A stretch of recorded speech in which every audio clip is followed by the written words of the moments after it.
আপনি দেশ ও দশের শত্রু। আপনি এই সমাজটাকে ধ্বংস করে দিচ্ছেন।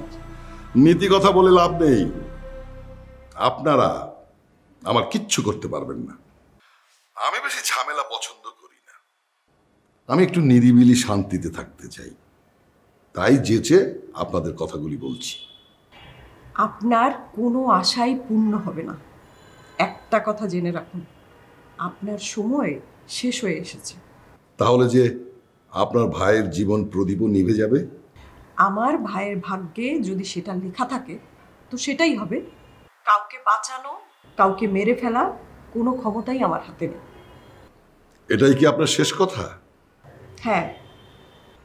ঠিক কালই আপনার ভাইয়ের লাশ রিসিভ করার জন্য তৈরি থাকবেন। বাই। কার সঙ্গে কথা বললে? বিগ বস? হ্যাঁ। কি বলবো? তার বিরুদ্ধে আমরা যে উঠে পড়ে লেগেছি সেখান থেকে আমাদেরকে সরে আসতে বলল, তাতে সে মন্টুকে ছেড়ে দেবে। সেটা তো কখনোই সম্ভব না। আমিও তো সেটাই বললাম, কিন্তু সে বলল আমরা যদি এটা না করি কালকেই মন্টুর লাশ রিসিভ করার জন্য তৈরি থাকবে। ওরা পারেই তো শুধু ভয় দেখাতে।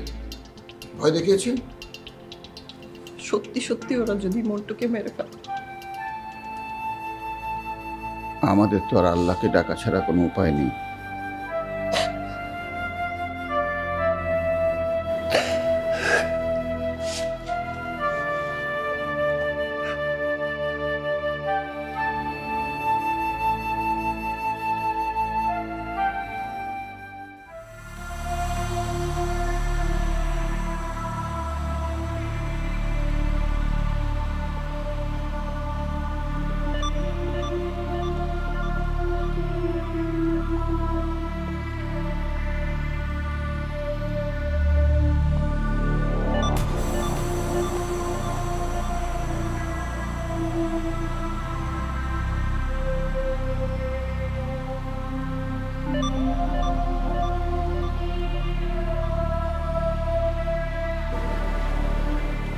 কি ব্যাপার?